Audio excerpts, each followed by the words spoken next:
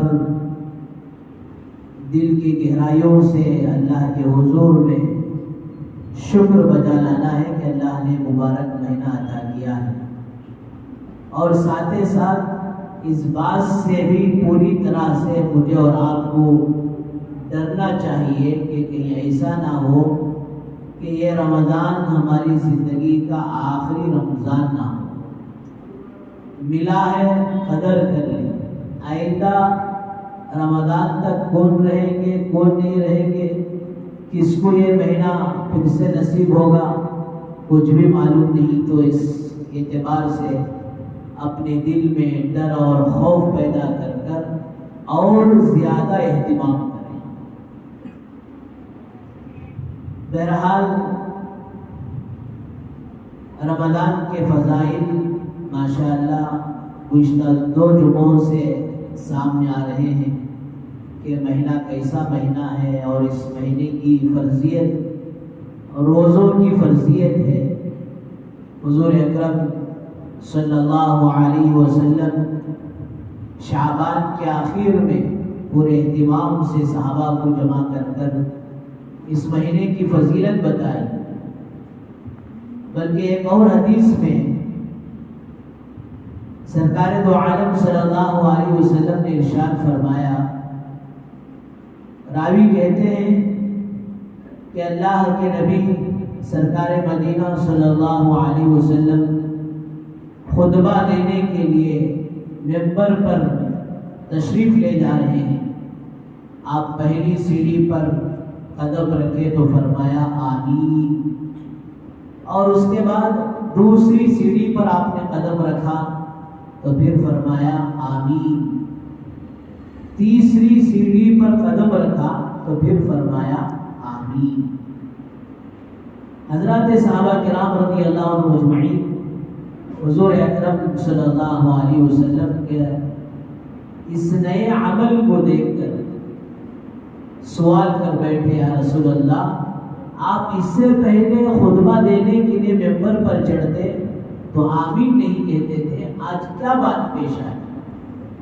میرے بزرگوں دوستوں، رمضان کے فضائل بہت اونچے ہیں۔ ایک چھوٹا چھوٹا عمل، اس طرح روایت میں آتا ہے کہ کسی کو ایک کھجور کھلا کر، یا آج کے دور میں کہیں سموسہ کھلا کر روزہ کھلا دیے تو فرمایا اس پر اللہ تعالیٰ مغفرت کے وعدے رکھے۔ بلکہ یہ جو روزہ دار روزہ رہ کر جتنا اجر و ثواب پایا ہے، جو روزہ کھول رہا ہے، تو فرمایا اس کا جتنا اجر ہے وہ اجر گویا سامنے والے کو بھی پورا مل رہا ہے۔ کیا مطلب؟ انہیں روزہ نہیں تھا کیا؟ انہیں روزے سے تھا، سامنے والے کو ماشاءاللہ کھلایا تو گویا اسے اپنے روزے کا ثواب بھی مل رہا ہے، اور پھر روزہ کھلانے کی وجہ سے اور ایک روزے کا اجر بھی مل رہا ہے۔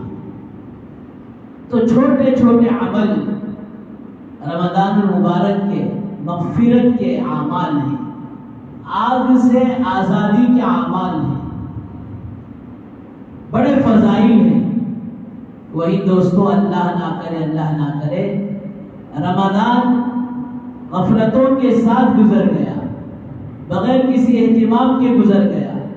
11 مہینے جیسے تھے، رمضان بھی ویسا ہی ہم پر سے گزر گیا۔ روزہ نہیں تھے، روز جیسے تھے ویسے رمضان میں بھی تھے۔ تو اللہ حفاظت فرمائے کہ یہ جو حدیث مبارکہ جو میں آپ کے سامنے عرض کرنے جا رہا ہوں، اس میں بڑی زبردست وعید ہے، بڑی خطرناک وعید ہے۔ اگر مسلمان کے دل و دماغ میں سرکار دو عالم صلی اللہ علیہ وسلم کی حدیث اتر جائے تو فرمایا سارا رمضان ایک ایک قدم بھی سوچ کر رکھے گا، ایک ایک بول بھی سوچ کر بولے گا، ایک ایک بول بھی سوچ کر سنے گا، اور پھر دوستو اپنے رمضان کو بنا لے گا اور سنوار لے گا۔ حضرات صحابہ کے پوچھنے پر اللہ کے نبی صلی اللہ علیہ وسلم ارشاد فرمانے، میرے صحابہ میں ممبر پر چڑھ رہا ہوں، سامنے سے جبرائیل علیہ السلام آ گئے اور آ کر 3 بد دعائیں دی، 3 بد دعائیں، اور اس بد دعا پر میں نے آمین کہا ہے۔ پہلی کیا تھی کہ وہ آدمی، وہ مسلمان جس کو اپنی زندگی میں اس کے ماں باپ ملے ہوں اور پھر وہ ان کی خدمت کر کے، ان کی اطاعت کر کے، ان کی دعائیں لے کر اگر وہ جنت کا حقدار نہیں بنتا ہے، کیوں؟ حضور اکرم صلی اللہ علیہ وسلم کے پاس آ کر سوال کیا جا رہا ہے، ما حق الوالدین؟ آقا صلی اللہ علیہ وسلم والدین کا حق کیا ہے؟ تو آپ نے 2 باتوں میں فرما دیا، ہما جنتک و نارک، وہی تیری جنت بھی ہے، وہی تیری دوزخ بھی ہے۔ اگر تو نے ان کی فرما برداری کی، اطاعت کی اور ان کی دعائیں لی تو اب جنت کا حقدار بنے گا۔ اگر ان کے دل کو دکھایا اور ان کے دل کو ستایا اور ان پر ظلم ڈھایا اور پھر ان کی دعائیں نہیں لی تو فرمایا وہی تیرے لیے جہنم بھی بن جائے۔ دوستو کوئی معمولی بات نہیں ہے، والدین کی خدمت، والدین کی اطاعت بہت بڑی بات ہے۔ حضرت موسیٰ علیہ السلام اللہ سے سوال کرتے تھے، ایک مرتبہ سوال کیا، اللہ جنت میں میرا پڑوسی کون ہوگا؟ اللہ نے فرمایا موسیٰ فلاں قصی کی دکان میں جاؤ، فلاں قصی جنت میں تمہارا پڑوسی بنے گا۔ یہ معمولی بات ہے، نبی کا پڑوسی، جی کوئی نبی کے بارے میں نہیں کہا جا رہا ہے، کسی صحابی کے بارے میں، کسی ولی کے بارے میں، کسی عالم کے بارے میں، کسی سخی کے بارے میں، ایک معمولی قصی۔ اب موسیٰ علیہ السلام گئے تو دیکھا کہ وہاں ایک پھول جیسی نرم و نازک مزاج اس قصی کی ماں بیٹھی ہوئی ہے اور یہ اپنی ماں کی پوری خدمت کا خیال رکھ رہا ہے، یہاں تک کہ ماں کو اپنے کندھوں پر اٹھا کر لاتا ہے اور لے جاتا ہے۔ قصی تو اپنے کام میں مشغول ہے۔ حضرت موسیٰ غور سے دیکھتے ہیں اس بوڑھی ماں کے زبان سے کوئی الفاظ نکل رہے ہیں جو صحیح طور پر سے سنائی بھی نہیں دے رہے، اور پھر اس ماں سے پوچھتے ہیں کہ ماں آخر تیری زبان سے کیا دعا اور کیا کلمے نکلتے ہیں؟ کہا کہ موسیٰ کہ یہ موسیٰ علیہ السلام کو تو جانتی نہیں تھی، کہا کہ یہ میرا بچہ میرا ایسا خدمت گزار ہے، میں اس کے حق میں دعا کرتی ہوں، اے اللہ میرے اس بیٹے کو موسیٰ کا پڑوسی بنا دے۔ تو بزرگوں دوستو رمضان میں اجر بڑھ جاتا ہے تو ماں باپ کی خدمت کا اجر بھی بڑھ جاتا ہے۔ تو پہلی چیز آپ صلی اللہ علیہ وسلم نے فرمایا بوڑھے والدین کو پائیں اور پھر ان کی خدمت کر کر اگر جنت کا حقدار نہیں بنا تو آپ صلی اللہ علیہ وسلم کے سامنے حضرت جبرائیل نے کہا ہلاک اور برباد ہو جائے، ہلاک بھی ہو جائے، برباد بھی ہو جائے وہ آدمی جو والدین کو پا کر جنت کا حقدار نہ بنے۔ آپ نے کہا آمین۔ میرے بزرگوں دوستو آپ رحمت للعالمین ہیں۔ احد کے موقع پر طرح طرح کے تکلیفیں سہ کر سامان لیے سامنے کہہ رہے ہیں حضرات صحابہ یا رسول اللہ آپ زخمی ہو گئے، اب تو کم سے کم ہاتھ اٹھا کر ان دشمنوں کے لیے بربادی کی دعا کرتے ہیں۔ آپ صلی اللہ علیہ وسلم دوستوں ان کے کہنے پر ہاتھ تو اٹھا دیے لیکن کیا کر رہے ہیں؟ بد دعا کے بجائے دعا دے رہے ہیں، اللہم اہد قومی فإنہم لا یعلمون، اے اللہ میری اس قوم کو، میری اس امت کو ہدایت دے دے، مجھے نہیں جانتے۔ تو بزرگوں دوستوں دشمنوں کے حق میں دعا دینے والے رحمت للعالمین صلی اللہ علیہ وسلم فرمایا حضرت جبرائیل کی بد دعا پر آمین کہہ رہے ہیں۔ علماء نے عجیب و غریب بات لکھی، جبرائیل علیہ السلام کے مجال نہیں کہ وہ آ کر جو ہے بد دعا دے دیں، بلکہ اللہ کی طرف سے حکم تھا، اللہ کی طرف سے آرڈر تھا، اے جبرائیل جا کر میرے محبوب کے سامنے تم اس بات کو رکھو۔ فرمایا جبرائیل جیسے مقرب و معزز فرشتے کی بد دعا اور پھر رحمت للعالمین صلی اللہ علیہ وسلم کی اس بد دعا پر آمین۔ آج موقع ہے، ماں باپ ہیں، اگر ان کا دل ستایا ہے، اگر ان کا دل دھکایا ہے اور ان پر اگر ظلم ڈھایا ہے، آج پیر پکڑ لو، معافی مانگ لو، ورنہ دوستو ہلاکت اور بربادی میں کوئی شک و شبہ باقی نہیں رہے گا۔ اور دوسرے موقع پر آپ نے جو فرمایا کہ حضرت جبرائیل کی بددعا پر جبرائیل علیہ السلام نے کہا ہلاک اور برباد ہو جائے، ہلاک اور برباد ہو جائے آپ کا امتی جس کے سامنے آپ کا نام پڑھا جائے، آپ کا نام آئے اور اس پر درود نہ پڑھے۔ علماء نے لکھا ہے جب یہ حدیث سنی جائے تو ایک مرتبہ درود پڑھ لینا چاہیے۔ آپ سب حضرات پڑھ لیں، صلی اللہ، پڑھو بھائی، صلی اللہ علیہ وسلم، کم سے کم چھوٹا درود یہ، اور آگے بہت سارے درود ہیں وہ پڑھے، آخر درجے میں کم سے کم صلی اللہ علیہ وسلم۔ حضرت جبرائیل نے فرمایا کہ آپ کا نام کسی کے سامنے آئے اور وہ درود نہ پڑھے۔ علماء نے لکھا ہے اس حدیث کی بنیاد پر سال میں کم سے کم ایک مرتبہ درود کا پڑھنا تو مسلمان پر واجب ہے، ورنہ اس بددعا کا وہ جو مستحق ہو جائے۔ اللہ ہم سب کی حفاظت فرمائے۔ پڑھنے والے ماشاءاللہ کتنے درود پڑھتے ہیں۔ ابھی حال میں ایک بزرگ گزرے ہیں، ان کا معمول تھا روزانہ 25,000 درود پاک پڑھنے۔ کہتے 25,000۔ اللہ معاف فرمائے، میلاد آتا ہے بڑے زور سے مسلمان جھنڈے بھی اٹھا لیتا ہے، بیانات بھی کرا دیتا ہے، سن لیتا ہے، دیگ بھی چڑھا دیتا ہے، کھا کر ہضم بھی کر دیتا ہے۔ اللہ معاف فرمائے، اللہ معاف فرمائے، 100 مرتبہ بیٹھ کر سکون سے اس دن بھی 100 مرتبہ درود شریف پڑھنے کی توفیق نہیں ہوتی۔ اللہ ہم سب کی حفاظت فرمائے۔ رمضان کا مبارک مہینہ ہے، درود شریف کا اہتمام کریں، کم سے کم صبح و شام 100 مرتبہ۔ آپ صلی اللہ علیہ وسلم کے احسانات ہم پر اتنے ہیں۔ علماء نے لکھا ہے جسم کی دوستوں چمڑی نکال کر، جوتے بنا کر سرکار دو عالم صلی اللہ علیہ وسلم کے پاؤں میں رکھ دے، تب بھی فرمایا آپ کے حقوق میں سے ایک حق کا، اس حق کا بھی ایک حق جو ہے ہرگز ادا نہیں ہو سکتا۔ اللہ ہم سب کو کثرت سے درود شریف پڑھنے کی توفیق نصیب فرمائے۔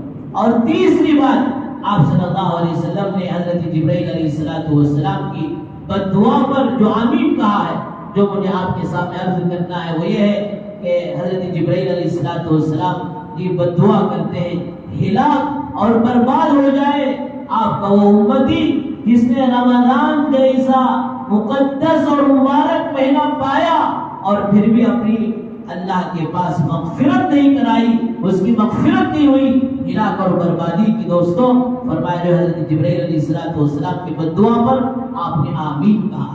اس لیے بہت زیادہ ڈرنے کی بات ہے۔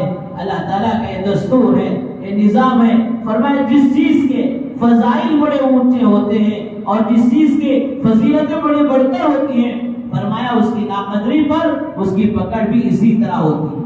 مثال کے طور پر حرم کی ایک نیکی 1,00,000 نیکی کے برابر، فرمایا وہاں پر غفلت کا ہو جانا، گناہ کا ہو جانا، ایک گناہ بھی 1,00,000 گناہ کے برابر ہو جائے گا۔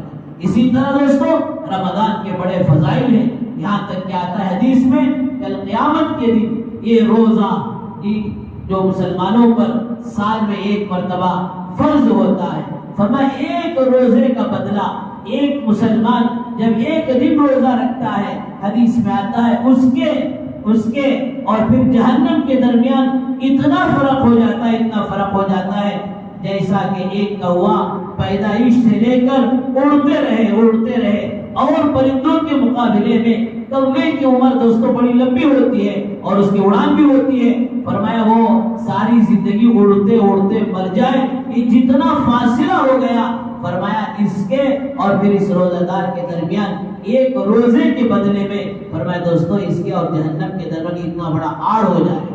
رمضان کے روزے تو اپنی جگہ کہ جس کی ایک روزہ قضا ہو جائے، ایک روزہ چھوٹ جائے فرمایا اب اس کے مسائل ہیں، بیماری کی وجہ سے چھوٹا، سفر کی وجہ سے چھوٹا، رمضان کے بعد جو ہے وہ ایک روزہ رکھ کر قضا کر لے گا۔ اگر کوئی روزہ رکھ کر جان بوجھ کر جانتے ہوئے اگر روزہ توڑ دیتا ہے تو ایک قضا رکھنے کے علاوہ کفارے کے 60 روزے رکھنے پڑیں گے۔ یہ تو دوستو صرف کیلکولیٹر کے لیے، حساب کے لیے، ورنہ رمضان کی جو خیر و برکتیں ہیں، رمضان کی جو سعادتیں ہیں، فرمایا اس کے بدلے ساری زندگی روزہ رکھے تب بھی فرمایا کہ جو وہ رمضان کے روزے کا حق ادا نہیں ہو سکتا۔ نفل روزہ اگر کسی کو دوستو توفیق ہو جاتی ہے، فرمایا دنیا اور دنیا کے اندر جو کچھ ہے وہ سب سے بڑھ کر ہے رمضان کا روزہ۔ اللہ والوں نے کتنا اہتمام کیا، صحابہ نے کتنا اہتمام کیا کہ صفے جو ہے کھڑے کھڑے بھوک کی وجہ سے سفر میں جو گر جاتے تھے، فرمایا روزہ ان کا نہیں چھوڑتا تھا، یہاں تک کہ دودھ پیتے بچوں کا صحابیات روزہ رکھایا کرتے تھے۔ آج معمولی شوگر کا بہانہ، معمولی بیماری کا بہانہ، فرمایا کہ جو لوگ روزوں کو چھوڑ رہے ہیں۔ صحابیات کیا کرتی تھی؟ سحری جب کھاتی تو اس وقت یہ اپنے بچوں کو دودھ پلاتی اور پھر افطار کے وقت دودھ پلاتی۔ اتنا جذبہ تھا کہ دودھ پیتے بچوں کا بھی روزہ رکھوا لیا کرتی۔ بہرحال بزرگوں دوستو، یہ روزہ اور پھر یہ قرآن کل قیامت کے دن اللہ کے حضور میں شفاعت کریں گے، اللہ کے حضور میں ریکویسٹ کر کر مغفرت کا سامان بنیں گے۔ اللہ کے نبی صلی اللہ علیہ وسلم معراج کے موقع پر جو کچھ حالات دیکھے اس میں سے ایک حال جہنم کا یہ بھی دیکھا، بعض مرد اور بعض عورتیں ننگی جو ہے لٹکائے گئے ہیں اور الٹے لٹکائے گئے ہیں اور نیچے سے آگ جل رہی ہے اور آگ بھڑک رہی ہے، اور فرمایا اللہ کے نبی صلی اللہ علیہ وسلم جبرائیل سے، جبرائیل یہ کیا ماجرا ہے؟ فرمایا کہ یہ آپ کے امت کے وہ روزہ دار ہیں جو رمضان میں روزہ فرض ہونے کے باوجود روزہ دار نہیں بلکہ روزہ خور تھے، روزہ چھوڑنے والے تھے، روزہ نہیں رکھتے تھے، جس کی وجہ سے آج جہنم میں ان کو الٹے منہ لٹکا کر جلایا جا رہا ہے۔ میرے بزرگوں دوستو، یہ رمضان کی قدر اور یہی ہے کہ دن میں صحیح معنوں میں آداب کی رعایت رکھتے ہوئے روزہ رکھیں اور رات میں تراویح کا اہتمام کریں۔ اس کے علاوہ بھی جتنا ہو سکے کثرت سے اللہ کا قرآن پڑھے۔ فرمایا کہ عجیب و غریب اللہ تعالیٰ تعلق جو ہے رمضان کے اندر قرآن کا رکھ دیا کہ غیر رمضان میں جو رغبت اور جو شوق قرآن مجید کے ساتھ پیدا نہیں ہوتا، وہ عجیب و غریب کیفیت ماشاءاللہ رمضان میں دوستوں قرآن کے ساتھ ہو جاتی ہے۔ تو کثرت سے اللہ کے کلام کی تلاوت، کیسے اللہ والے گزرے ہیں جی۔ حضرت امام اعظم ابو حنیفہ رحمۃ اللہ علیہ کا معمول تھا دن بھر میں ایک قرآن مجید پورا پڑھ لے رمضان کے اندر، اور رات میں ایک قرآن مجید پورا پڑھتے، اور تراویح میں ہر 10 دن میں ایک قرآن ہوتا تھا، روزانہ 3 پارے، تو کتنے ہو گئے؟ تو رمضان میں 3 قرآن اور دن میں 30 قرآن اور رات میں 30 قرآن، پورے 63 قرآن امام اعظم ابو حنیفہ رحمۃ اللہ علیہ کہ آپ کا اس امت پر بڑا احسان ہے۔ یہ تو رمضان میں ہے، غیر رمضان میں امام اعظم ابو حنیفہ رحمۃ اللہ علیہ کا عبادت کا یہ حال تھا کہ کھڑے ہو کر مسجد میں پڑھتے تھے، دیر تک اللہ کے کلام کو پڑھتے تھے، اور مسجدیں اس طرح ڈور وغیرہ کی نہیں تھی، کسی گزرنے والا ایک یہودی اپنے بچے کو لے کر گزرتا تھا۔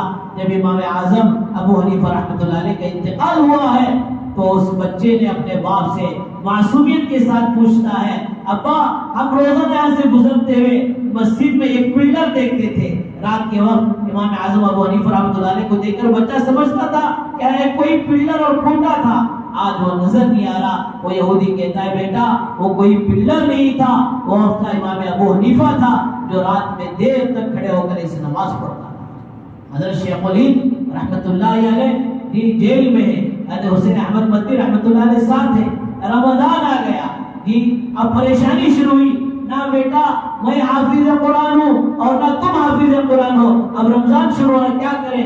فرمایا حضرت پریشان ہونے کی ضرورت نہیں، حضرت حسین احمد مدنی علیہ الرحمہ روزانہ صبح سے شام تک ایک پارہ حفظ کرتے تھے، اور دوستوں شام میں جو ہے فرمایا کہ جو ہے وہ تراویح کے اندر ایک پارہ سنایا کرتے تھے۔ آج حفظ کے اور آج رات تراویح میں سناتے ہیں۔ کیسا قرآن سے شغف تھا، کیسے قرآن سے محبت تھی۔ امام شافعی رحمۃ اللہ علیہ حج کے عمل سے فارغ ہوئے، فارغ ہونے کے بعد مدینہ جانا ہے، اونٹ پر سوار ہو کر جا رہے ہیں، اور 13 دن مکے سے مدینہ جانے میں لگے۔ فرمایا ہر دن یہ قرآن مجید پورا کر لیتے تھے۔ اب آپ کہیں گے کیا مولوی صاحب وہ اونٹا کے زمانے کی بات کر رہی نا، ہمیں تو بٹن سسٹم کے لوگ ہیں، منوی ڈاڑی کے بچے ہیں، اور وہ یہ باٹل کا دودھ پینے والے، مرغی کرنٹ کے انڈے کھانے والے، ہمارے سے کیا ہوگا؟ فرمایا دوستو تو ہی نہ چاہے تو بہانے ہزار۔ ابھی 2014 میں ماشاءاللہ آپ حضرات کو یاد ہوگا ہمارے مدرسے کا ایک بچہ یہ آل انڈیا کمپٹیشن میں اکل گوا کے اندر ماشاءاللہ حصہ لیا تھا، اور پھر پورے انڈیا میں سیکنڈ نمبر لایا تھا۔ وہاں ایک بچہ بھوپال کا رہنے والا ماشاءاللہ 10 سال اس کی عمر تھی، وہ بچہ ماشاءاللہ فرسٹ رینک میں جو ہے اس نے پہلا انعام حاصل کیا۔ وہاں کے خادم القرآن حضرت مولانا غلام محمد صاحب استانوی دامت برکاتہم بچوں سے انعام دینے سے پہلے مذاق سے پوچھتی بیٹا تمہارے مدرسے میں کھانا کیسا پکا، کبھی پوچھتی کیا تمہارے حضرت مارتی کیا، ایسا ایک دو مذاقی الفاظ میں حضرت سوال کرتی انعام دینے سے پہلے۔ اس بچے سے حضرت نے پوچھا کہ بیٹا تم آل انڈیا کمپٹیشن کے لیے کیسے تیاری کر آئے؟ پہلے اسٹیٹ لیول ہوتا ہے، وہاں جو کامیاب ہوتے ہیں ان کو آل انڈیا کے طور پر بلایا جاتا ہے۔ اس بچے نے عجیب و غریب بات کہی، آج بھی کانوں میں وہ آواز گونجتی ہے، کہا حضرت میں اس مسابقے کی تیاری کے لیے 1 مہینے سے روزانہ یہ قرآن مجید پڑھ رہا ہوں۔ سبحان اللہ، ایک 9-10 سال کا بچہ اللہ کے کلام سے اسی رغبت کہ وہ چھوٹی سی ننھی سی عمر میں حال کا واقعہ اور روزانہ یہ قرآن مجید پڑھ رہا ہے، تو دوستو ہم کیوں نہیں پڑھ سکتے؟ اس نے فرمایا آج کے دور میں بھی ایسے لوگ ہیں کہ لا الہ الا اللہ جو رمضان میں کثرت سے پڑھنے کے لیے کہا گیا، دوستو فرمایا وہ 10,000 پڑھنے والے آج کے دور میں موجود ہیں۔ اس لیے بزرگوں دوستو رمضان کا یہ بابرکت اور مبارک مہینہ فرمایا صرف یہ ایسا روزہ کہ صرف کھانے کی ترتیب بدلی، وقت جو ہے بدلا ہے کہ دوپہر کا کھانا سحری میں کھا رہے ہیں، اور پھر رات کا کھانا وہ رات میں تو کھا رہے، ناشتہ چلے گا نا حضرت، کام بھی گیا نہیں، افطاری میں جو کرے بیٹھی ماشاءاللہ وہ تو آپ کا ڈبل ناشتہ ہو گیا۔ یہ صرف ترتیب بدلی ہے، وقت بدلا ہے، اور دوستو نہ تو کھانے پینے میں کوئی کمی ہوئی ہے۔ اللہ حفاظت فرمائے کہ آج مسلمان کا روزہ دستر سے بستر، بستر سے دستر، سارا رمضان پاک ہو گیا، سارا رمضان گزر گیا۔ دوستو ایسا نہیں ہو، بلکہ فرمایا کہ ایسا روزہ آداب کی رعایت رکھتے ہوئے کہ ہمارا سارا جسم روزے دار ہو، ہماری آنکھ بھی روزے دار ہو، ہمارے کان بھی روزے دار ہو، ہماری زبان بھی روزے دار ہو، اور ہمارے ہاتھ پیر بھی روزے دار ہو، اور ہمارا پیٹ بھی حرام غذا کے کھانے سے بچ کر وہ بھی روزہ دار ہو۔ فرمایا اس آداب کی رعایت رکھ کر روزہ رکھیں گے تو آپ کے دوستو اس روزے کے برکت سے تقوی زندگی میں آئے گا۔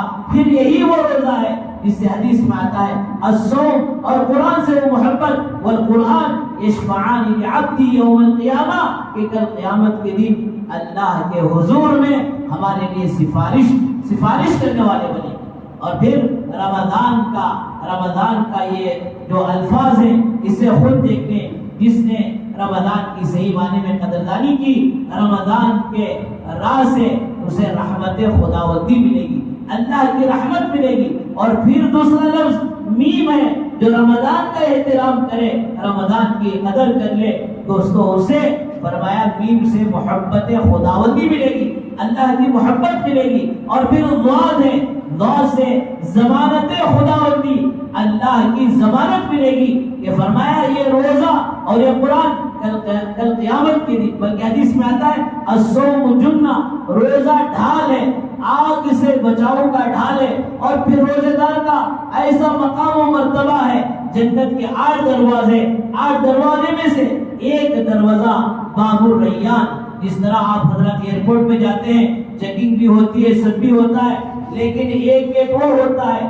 جہاں وی آئی پی گیٹ ہوتا ہے، فرمایا ایک گیٹ وی وی آئی پی ہوتا ہے، فرمایا جب روزے کو اللہ کے حضور میں قبول کرا لے کل قیامت کے دن اعلان ہوگا کہاں ہے روزہ دار، فرمایا وہ سارے روزہ دار اٹھ کر اس جنت سے وی آئی پی گیٹ سے دوستو جنت میں داخل ہو جائیں گے۔ تو فرمایا جو رمضان کی قدر کر لے اللہ اسے ضمانت جنت کی دیتے ہیں، اور پھر فرمایا ضاد کے بعد الف ہے، جو رمضان کی قدر کرتا ہے الفت خداوندی اسے ملتی ہے، اور پھر آخر میں دوستو نون ہے کہ جس نے رمضان کی قدر کی اور رمضان کے اندر روزے رہ کر تقوی اس کی زندگی میں آیا، قرآن زندگی میں آیا، زندگی بدل گئی، تو پھر دوستو فرمایا جو ہے نون سے نصرت خداوندی اللہ کی خاص مدد اسے ملے گی۔